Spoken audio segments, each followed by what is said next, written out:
Video conferencing के माध्यम से की जा रही है।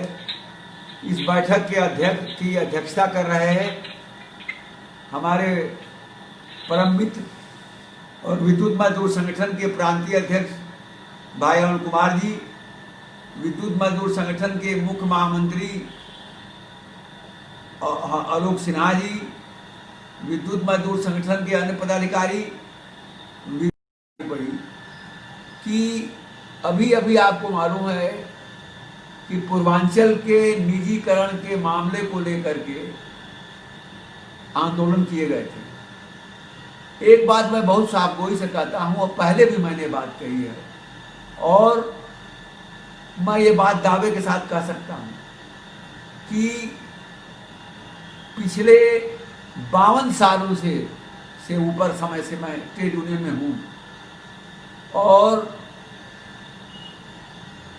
कभी हमने कोई झूठी बात नहीं कही। न प्रबंधन के बारे में, अगर प्रबंधन ने मजदूरों के लिए कोई आश्वासन दिया तो भी मैंने साफ साफ कहा, और प्रबंधन ने अगर कोई बात इनकार किया तो भी साफ साफ कहा। क्योंकि तात्कालिक हितों को ध्यान में रख के अगर कोई काम आप करेंगे तो न तो आप अपने उद्योग का, विभाग का भला कर पाते हैं, न कर्मचारी को कर पाते हैं। इसीलिए मुझे इस बात की सफलता हासिल हुई है कि बिजली विभाग के कर्मचारियों की तनख्वाहों में जब मैं आया तब से और आज भारी इजाफा हुआ, और यह विभाग भी बहुत तरक्की किया है कर्जे में, लेकिन विभाग ने बहुत तरक्की किया। यहाँ कुछ भी नहीं था, बहुत मामूली स्थिति थी जब हम लोग आए थे। 50 मेगावाट की सबसे बड़ी यूनिट बिजली की हुआ करती थी, और आज ये विभाग इतना जो आगे गया है, ये सारा काम हुआ है। तो आज पिछले दिनों जब हम लोगों की हमारे आदरणीय चेयरमैन अरविंद कुमार IAS साहब से, और जो हमारे प्रबंध निदेशक हैं UPPCL के, उनके साथ, देवराज जी के साथ और अन्य अधिकारियों के साथ जो बैठक हुई, उस बैठक में बहुत स्पष्ट रूप से चेयरमैन ने कहा कि भाई निजीकरण कहाँ है, निजीकरण का कोई प्रस्ताव अगर आपने देखा हो तो बताइए। हमने कहा हम तो इसीलिए आए हैं कि बहुत हल्ला शोर मचा हुआ। तो उन्होंने साफगोई के साथ ये बात कही कि अभी मैं इसको बहुत डिटेल नहीं कहूँगा आज की बैठक में, उन्होंने साफगोई से इनका इनकार किया, और तभी मैंने आश्वासन दिया कि अगर हमारा प्रबंधन इस बात को कह रहा है कि हाँ घाटा होगा तो निजीकरण हो जाएगा, लेकिन उन्होंने कहा कोई ऐसा प्रस्ताव भी नहीं है।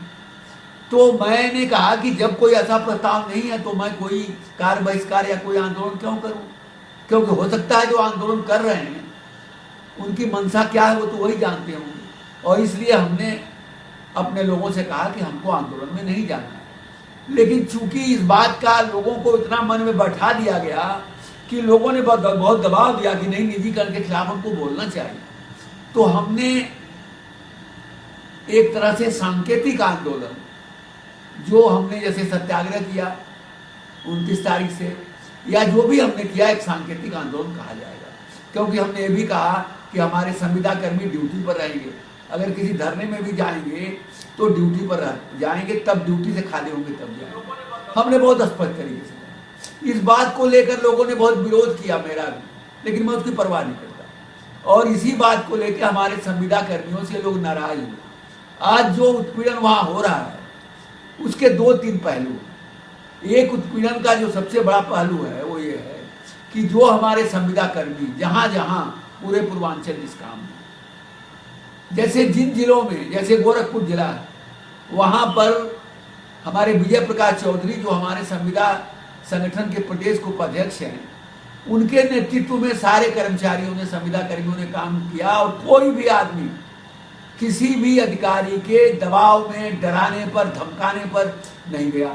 और विजय प्रकाश चौधरी जी को भी DM ने बार बार बुलाया, और जहां भी बिजली लोग फाल्ट कर रहे थे, क्योंकि ये भी मुझे कहने में कोई संकोच नहीं है कि लोगों ने अभियंता संघ के नेतृत्व में, हमारे अभियंता साथियों के नेतृत्व में जो काम ये पहले भी करते थे, क्योंकि हमें याद है कि इन लोगों ने पिपरी में डैम का पानी बहा दिया था और कमलापति जी की सरकार को संकट में डाल दिया। इन लोगों का पुराना इतिहास है कि ये तोड़फेड़ करते हैं।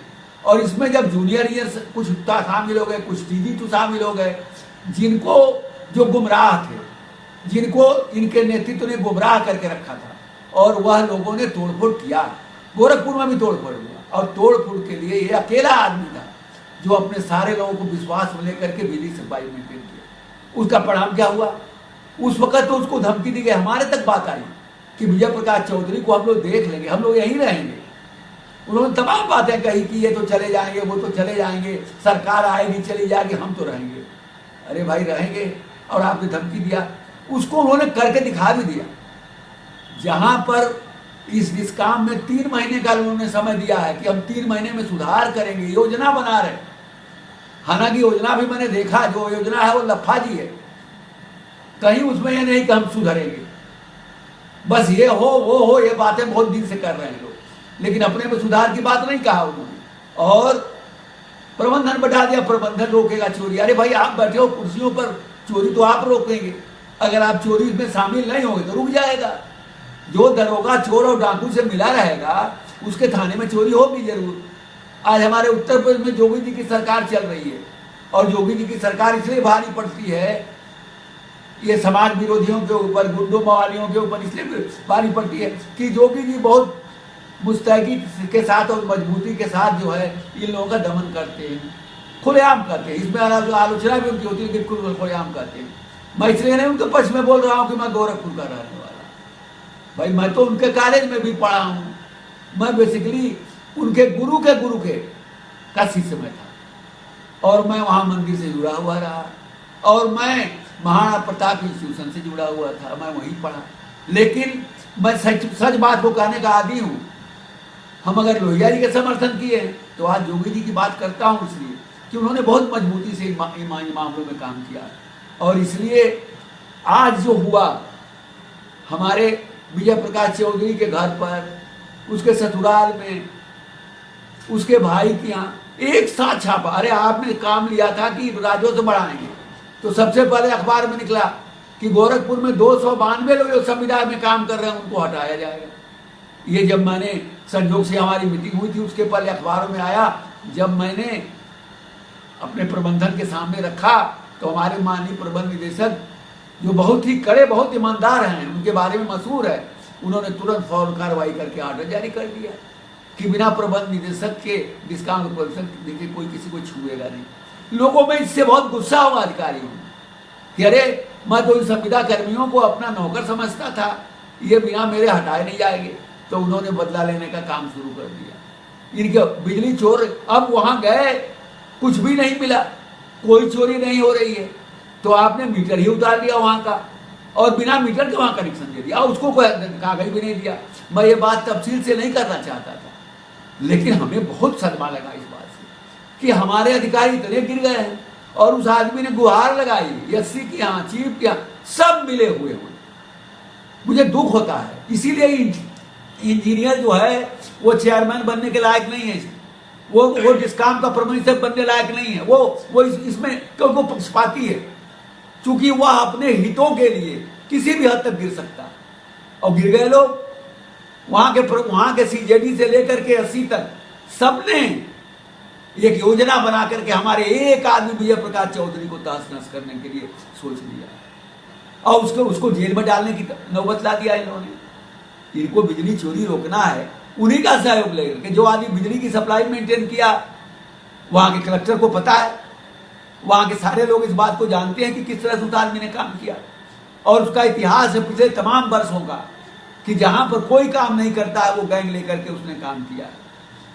और दूसरी तरफ देखिए देवरिया में देख लीजिए, वही राजेश्वर सिंह, सबको मालूम है कि राजेश्वर सिंह वहां कलेक्टर के साथ 3 दिन तक रात और दिन जगे रहे, और वहां के कलेक्टर इनको छोड़ नहीं रहे थे। उन्होंने एक सबमिशन, वहां भी लोगों ने लाइन के खराब करने के लिए क्या क्या डाला, लाइनों को क्या क्या बर्बाद करने की कोशिश किया, जैसे कि यहाँ लौट के नहीं आना है, और उससे भी खार खाया।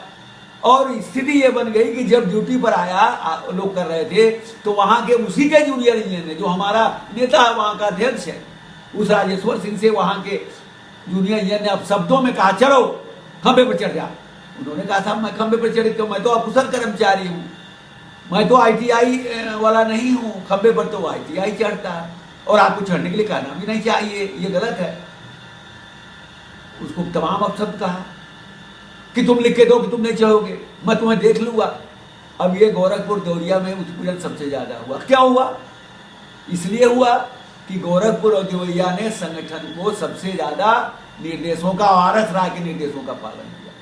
अगर वहां कोई उत्पीड़न नहीं हुआ बनारस में, मान लो आमतौर से नहीं हुआ, मान लो इस हड़ताल के नाते, या गाजीपुर में नहीं हुआ, तो इसलिए कि बहुत सारे हमारे सदस्य और संविदा कर्मी और बहुत सारे हमारे पदाधिकारी भी कर सकते हैं, आप गुमराह होकर के उन लोगों के साथ चले गए, तो उनके खिलाफ क्या बदला करेंगे। लेकिन जो नहीं गए वहां उनके खिलाफ उनके दिल में आग धड़क रही है, जैसे कि जैसे इन्होंने कोई बहुत बड़ा अपराध कर दिया अगर वो धरना नहीं किए और इनके कार्यक्रम में शामिल नहीं हुए। तो मैं तो इसीलिए बोला एक दिन कि आप अपने बूते पर क्यों नहीं लड़ते हो भाई, दूसरों के भरोसे क्यों रहते हो। इसलिए आज जो सबसे बड़ा सवाल आज की मीटिंग का कि जो हमारे पदाधिकारी, और दूसरी तरफ जरा देख लीजिए एक नजारा, पूर्वांचल डिस्काम के अध्यक्ष हैं इंद्रेश राय, कार्यवाहक अध्यक्ष हैं वेद प्रकाश राय, ये दोनों सस्पेंड हैं, दोनों निलंबित हैं। और क्यों निलंबित हैं? इसलिए निलंबित हैं कि एक एग्जीक्यूटिव शासी अभियंता चंद्रेश उपाध्याय, जो अभी जुमा उसकी 8-9 साल की नौकरी, उसी में असिस्टेंट इंजीनियर मिला, उसे एक्सीएन बन गया और वो बनारस में पोस्ट कर दिया आज एक्सीएन। क्या है मैनेजमेंट वहां का, अपने घर से 50 किलोमीटर दूर।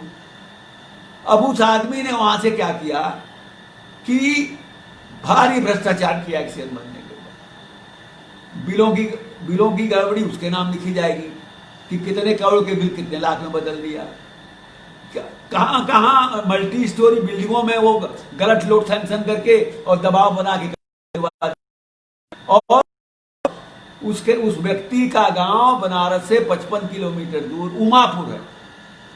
उमापुर कहां है? उमापुर जो है, जब आप जाते हो मां के दर्शन करने विंध्यवासिनी देवी, तो जो रेलवे स्टेशन पड़ता है पता नहीं क्या सा नाम तो उसका है, उस रेलवे स्टेशन के बगल में उस आदमी का घर उमापुर है। उमापुर की प्रधान चंद्रेश उपाध्याय जो शासी अभियंता हैं, जो भेलूपुर बनारस के जो निलंबित थे, वो उनकी मां उस गांव की प्रधान है और फिर प्रधान होना चाहती है। इस आदमी ने, देखिए हिम्मत, इस आदमी ने अपना सामान भेजा और भेज करके सामान बनारस से 120 mm केबल भेजा, क्योंकि भाई गांव वालों को बताना है कि तुम्हारे गांव में जो लग नहीं सकता था वो मैं लगा दिया, क्योंकि गांव में 50 mm का केबल, मैं भी तो इंजीनियर हूं, मैं जानता हूं 50 mm का केबल हो लगता है, 120 mm का भेज दिया और उसका विद्युतीकरण कराया। और ये बात कैसे सामने हम लोग को आई, जो हमारा बनारस का जो सीजेडी जो बनारस जोन का जो हमारे विद्युत संविदा मजदूर संघ का अध्यक्ष है संजय सिंह, जो बहुत ही अच्छा ईमानदार व्यक्ति, उसके द्वारा इसने भेजा था। उसको कई दिन नींद नहीं आई और उसने सोचा कि मैंने तो बड़ा गुनाह कर दिया। तब उसने बात हम लोगों के संज्ञान में रखा कि हम ही गए थे, ऐसा हुआ, संजोग से उसका वीडियो था। और उसके बाद वह बात जब संज्ञान में लाई गई, तो लाने के बाद प्रबंधन कार्रवाई करने के लिए नहीं तैयार। क्यों? इसलिए कार्रवाई करने के तैयार था कि जो बनारस डिस्काम है उसके अंदर भ्रष्ट इंजीनियरों का और हमारे बैठे हैं जो ऊंची कुर्सियों पर, उनका एक काकस चल रहा है, एक गांठ जा रहा है। वह एक रैकेट है। बनारस के स्थिति के खराब होने का सबसे बड़ा काम यह है कि भ्रष्ट इंजीनियरों का एक रैकेट है जो डिस्काम का समर्थन जिसमें मिला हुआ। मैं किसी का नाम नहीं लेना चाहता, ये जांच किया, ये सरकार को देखना चाहिए, प्रबंधन को, हमारा उच्च प्रबंधन पीसीएल को देखना चाहिए, क्योंकि वहां के प्रबंध निदेशक तो अभी 4 दिन पहले आए हैं और जो पहले थे उन पर भी दबाव लगाता है, लोग बनाते रहे, बहुत अच्छे आदमी थे 12 दिन, लेकिन वो दबाव में रहे, ये लोग दबाव बनाते हैं। अरे भाई 200 आप हैं, एक आदमी अकेला वहां बैठा हुआ है, दोष उस पर मर देते हो, प्रबंधन और सारा प्रबंधन तो तुम्हारे हाथ में। इसलिए इन लोगों ने पहले तो उनको सस्पेंड नहीं किया, लेकिन हो सकता है हमारे माननीय मुख्यमंत्री, ऊर्जा मंत्री जी ने, माननीय हमारे आदरणीय चेयरमैन साहब ने कहा हो, तब उन लोगों ने कहा कि भाई कोई ठोस सबूत चाहिए। अब इसके बाद ठोस सबूत क्या हो सकता है कि संजय सिंह ने का बयान लिया गया, पूरी कमेटी ने बयान लिया, ऑडियो पर बयान लिया 2 घंटे तक, और उसने एक बार बता दिया। लेकिन हुआ क्या, उसके सारे बयान को लोगों ने नाटक किया, कमेटी का नाटक किया और उसके बाद साजिश करके उसको रजिस्ट्रेट कर दिया और संजय सिंह सड़क पर घूम रहे हैं। संजय सिंह जो हमारे लीडर हैं संविदा के और बहुत अच्छे कार्यकर्ता हैं, वो सड़क पर हैं और चंद्रेश उपाध्याय जो है वो बाप लोग क्या, और इनको अपने बयान देने का खमियाजा भुगतना पड़ रहा है। ये हो रहा है उस काम के अंदर कि जो आदमी लोगों के खिलाफ बोल देगा, जो अब बताइए उसका क्या अपराध है संजय सिंह का, उसने तो एक चोरी पकड़वा दिया। इसलिए आज स्थितियां बहुत गंभीर है। हमारा प्रबंधन चाहता है कि बनारस इस काम में सुधार हो जाए, क्योंकि अगर निजीकरण का कोई सरकार का भी प्रस्ताव होता है तो मजबूरी में होता है। सरकार को भी मालूम है कि जनता की गाड़ी कमाई का वहां पैसा लगा हुआ है और हम किसी पूंजीपति को देंगे तो उसका लाभ वो देगा। ठीक है, व्यवस्था में सुधार करेगा लेकिन लाभ वो लेगा। अगर हमारा ही सुधार हो जाए तो हमारी चीज हमारे पास रहेगी और हमारा सुधार हो जाए। इसीलिए हमारे चेयरमैन ने अरविंद कुमार जी ने बार बार कहा, जब भी हम उनसे मीटिंग किए उन्होंने कहा भाई केसा की तरह से केसा, क्योंकि उन्होंने उस दिन भी कहा कि भाई अगर कोई निजीकरण की बात होगी तो भी उसमें 7-6 महीना लग जाएगा। लेकिन हमारे साथियों ने दुनिया भर का बवाल मचाया और मचाने के बाद जो है हवा खड़ा किया और उसके बाद आंदोलन कर डाला।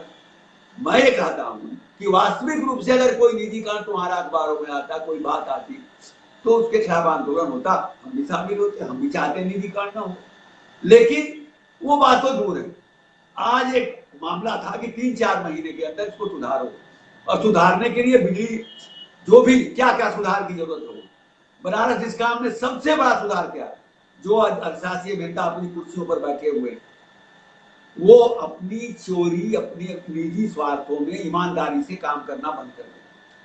वह बिलों का जो रिवीजन, और मैं कहता हूं, मैंने चेयरमैन साहब से कहा, लेकिन हमारे चेयरमैन बहुत भले आदमी हैं, उनका कहना है कि हम जांचें कराएंगे तो हम इसी में लग जाएंगे।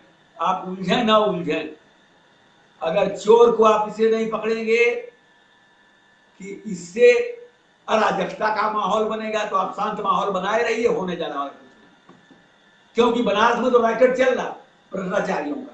चंद्रेश उपाध्याय के निलंबन समाप्त करके उसको बहाल किया जाना ये साबित करता है कि वहां इतना मजबूत है हमारे भ्रष्ट लोग कि वो किसी को भी अपने फेवर में फैसला देने के लिए मजबूर करते हैं।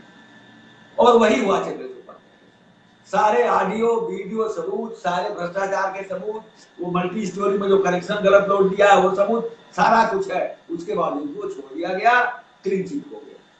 और इसलिए आज हमारा जो ये आंदोलन है, हम बहुत स्पष्ट रूप से कहना चाहते हैं कि पूर्वांचल को अगर सुधारना है, इंजीनियर को सुधार बैठा सबसे ऊपर हो। भ्रष्टाचार की गंगोत्री हमेशा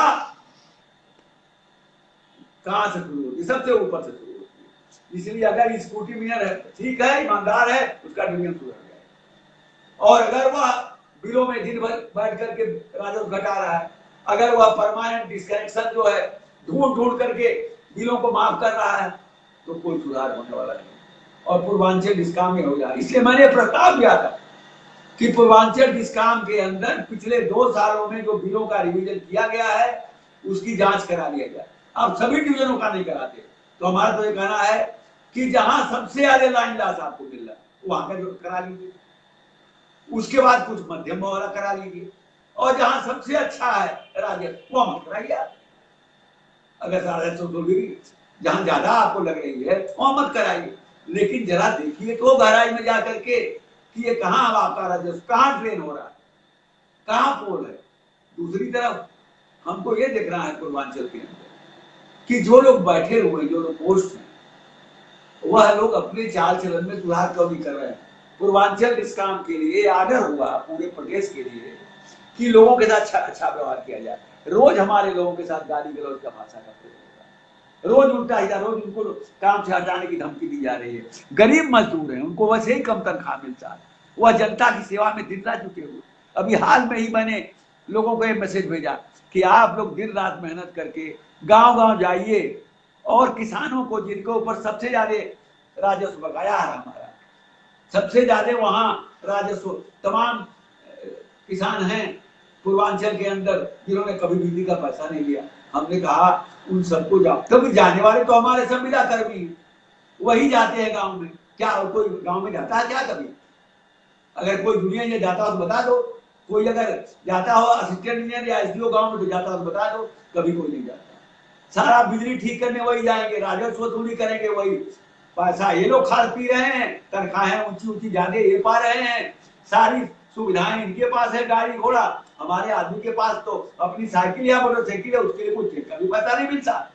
इसलिए आज ये जरूरी हो गया कि वहां का माहौल बदला जाए पूर्वांचल, और पूर्वांचल का माहौल नहीं बदलेगा तो व्यवस्था में सुधार नहीं होगा। इसलिए हम ध्यान आकर्षण के लिए आंदोलन करने जा रहे हैं। हमको कोई शौक नहीं आंदोलन करने का, हम तो सरकार के साथ है, सरकार सुधार करना चाहते हैं, हम तो प्रबंधन के साथ है। हमको अरविंद कुमार जी जैसे और हमारे जो आज जो है वो प्रबंध निदेशक जो हमारे बैठे हुए हैं, जो है वो यूपीपीसीएल के देवराज साहब, इन लोगों जैसे अच्छे अधिकारी हमको नहीं मिले। हमको मालूम है बड़े मुश्किल से, और उनकी रहनुमाई में ये विभाग ठीक चले हम चाहते हैं। लेकिन हमारे लोगों पर जो जाति हो रही है उससे बहुत आक्रोश है। और इस आक्रोश के लिए 3 तारीख को हर जिले में, हर जिले के अंदर जहां एससी है वहां एससी कैंप किया जाए, और जहां एससी नहीं है, एक आध जगह ऐसा एससी नहीं, वहां जो एग्जीक्यूटिव इंजीनियर सीनियर है उनके कार्यालय को किया जाए और सत्याग्रह। सत्याग्रह आप जाइए, मास्क लगाकर कीजिए और सोशल डिस्टेंसिंग मेंटेन करिए, जो हमारे सरकार की गाइडलाइंस है उसके अंतर्गत करिए। और किसी तरह का कोई आंदोलन, किसी तरह की कोई नारेबाजी, कोई किसी तरह का वातावरण को तनाव करने की जरूरत नहीं है। हमारी मजबूरी है कि हमारा कोई सुन नहीं रहा, इसलिए आप जाइए, ज्ञापन दीजिए। वही ज्ञापन जो हम नोटिस के तौर पर दे रहे हैं उसी को ज्ञापन के रूप में परिवर्तित कर लीजिए और उसको भेजिए वहां से। और वह ज्ञापन इस काम की एमपी को जाएगा, चेयरमैन हमारे माननीय मुख्यमंत्री जी को, माननीय ऊर्जा मंत्री जी को भी जाएगा। उस ज्ञापन को भेजिए और ये मांग करिए कि जो हमारे जो 6 मांगे हैं, 7 मांगे हैं जो उसमें रखी गई कि ये चंद्रेश उपाध्याय जैसे भ्रष्ट इंजीनियर को जो इतना आनंद फानन में बहुत जल्दी में उसको जो है बहाल कर दिया गया है। उसमें जो लोग भी इस साजिश में शामिल हैं, भ्रष्टाचार की गेम में शामिल हैं, उनके विरुद्ध कार्रवाई हो, इसकी जांच कराई। और जो हमारे इंद्रेश राय, वेद प्रकाश राय, ये लोग क्यों सस्पेंड है भाई? जरा सोचिए इस बात को। भेलूपुर डिवीजन पर ये लोग वार्ता करने गए, कई बार वार्ता खत्म हुई, कई बार हमारे कर्मचारियों का, छोटे से कर्मचारी, उनका ईपीएफ का कागज सही नहीं है, वो बार बार जा रहे हैं, उनको कई बार बुलाया गया, बुलाने के बाद भी उनसे बात नहीं की गई। इसी चंद्रेश उपाध्याय ने बात किया और एक दिन जब समय दिया तो इन लोगों के कार्यालय में पहुंचने के पहले 20 लोगों को बैठा लिया और बैठाने के बाद उल्टा इन्हीं पर एफआईआर करा दी। सोची समझी रणनीति, एफआईआर करा दिया कि इन लोगों ने सोशल डिस्टेंसिंग मेंटेन नहीं किया, कोविड नहीं किया। अरे भाई वहां तो कई कार्यालय हैं उस बिल्डिंग में, और सबसे बड़ी बात वहां तो राजस्व जमा होता है, वहां पर तमाम जगह के जो है वो हमारे उपभोक्ता आते हैं। ये लोग तो 5-7 आदमी गए, ज्यादा 10-5 और गए थे जो बाहर खड़े थे, जो जिनका ईपीएफ चाहिए था, जिनको अपनी लड़की की शादी करनी है, जो मांगलिक कार्यक्रम हो जरूरत है, उनको पढ़ाई में पैसे की जरूरत है, तो वहां पर इसलिए तनाव का बहाव था कि ईपीएफ का घोटाला वहां हुआ। और उस डिवीजन के अंदर और पूर्वांचल इस काम के अंदर तमाम डिवीजनों में हमारे कर्मचारियों के वेतन से काटा हुआ पैसा और जो उसके अंदर राशि सरकार मिलाई जाती है विभाग द्वारा, वह सारा का पैसा मिल बांट के लोगों ने खा लिया। इसके खिलाफ कार्रवाई होनी चाहिए। और ये लोग, और उनका पैसा उनकी गाड़ी कमाई का है, उनके खाते में जमा होना चाहिए। तो ये उस मांग के लिए गए और मांग के गए तो उसका अंजाम यह है कि इनको निलंबित कर दिया गया। और वो तो बहाल हो गया जो भ्रष्टाचार के इस जो अपने निजी गांव में बिजली लगवा रहा है, जो मल्टी स्टोरी में गलत कनेक्शन दे रहा है, जो राजस्व को बिलों में घपला कर रहा है, जो गलत पीढ़ी कर रहा है, वह आदमी तो बहाल हो, जिसके ऊपर भ्रष्टाचार किया और उस पर एफआईआर भी नहीं किया प्रबंधन। तमाम हमारे कहने के बाद भी उस पर एफआईआर नहीं किया। इन लोगों पर उसकी ने एफआईआर करा दिया। ये लोग भागते फिर रहे, हमारे कर्मचारियों पर पुलिस छापा मारती रही। हम बार बार ये बात कहते थे कि इस एफआईआर के बहाने हमारे कर्मचारियों को उत्पीड़न हो रहा, कोई सुना नहीं। और इन लोगों को, जो ये लोग पुलिस के से छिपे हुए रहे, उनको इसे बाहर नहीं, यूनियन के काम से जाने वाले बाहर नहीं किए गए और भ्रष्टाचारी बाहर नहीं। तो हमारी मानना भैया इनका तो कोई काम नहीं भ्रष्टाचार का, इनको बाहर कर दो। इसके अलावा ईपीएफ के खेल जहां जहां हुआ सबकी जांच कराई जाए। इसके अलावा 2 साल के बिजली के बिलों को जो हेराफेरी हुई है और पैसा की लूट मची है राजस्व की, उसकी डिवीजनों की जांच कराई जाए। इसके अलावा आज मैं एक और बात कहना चाहता हूँ, पूर्वांचल डिस्काम हेडक्वार्टर पर सैकड़ों इंजीनियर के भ्रष्टाचार के जो दोषी उनकी फाइलें पड़ी, उन फाइलों को क्यों नहीं निकाला जा रहा है? उसकी धूल साफ करके उस पर त्वरित गति से निस्तारण हो और उनके विरुद्ध कार्रवाई किया जाए, वो नहीं हो रहा। इसलिए मेरा ये कहना कि पूर्वांचल डिस्काम के वर्क कल्चर को, संस्कृति को बदलना जरूरी है, क्योंकि वो कोई मामूली जगह नहीं है। वहां से हमारे माननीय प्रधानमंत्री जी बनारस से आते हैं, हमारे गोरखपुर से आदरणीय जो है वो योगी जी महाराज जो मुख्यमंत्री प्रदेश के हैं, वो गोरखपुर से आते हैं और उस पूर्वांचल की भी जरूरत हो रही है। इसलिए मैं आप सबसे कहना चाहता हूं आज कि आप लोग जाइए, हमारे संगठन के लोग जाएं और जाने के बाद हर जिले में, ऐसा नहीं कि 3 का कार्यक्रम है तो आप जाके 3 को करना, ऐसा नहीं करना है, मुझे औपचारिकता नहीं माननी। अभी से जिले में जो नेता बैठे हैं अपने जिले के एक एक बिजली घर पर जाएं और कर्मचारियों से दोनों बात करें कि आप लोग लगिए, मेहनत से काम करिए, पूर्वांचल डिस्काम को बचाना जरूरी है, तभी संविदा कर्मियों का हित सुरक्षित होगा, तभी उनकी रोजगार की गारंटी होगी। ये तभी हम विभाग में कह पाएंगे कि हमको विभाग में इतनी तनख्वाह बढ़ाई जाए हमारी, तभी हम कह पाएंगे कि हमको अस्थायी रूप से विभाग में रखा जाए, तभी हम कह पाएंगे।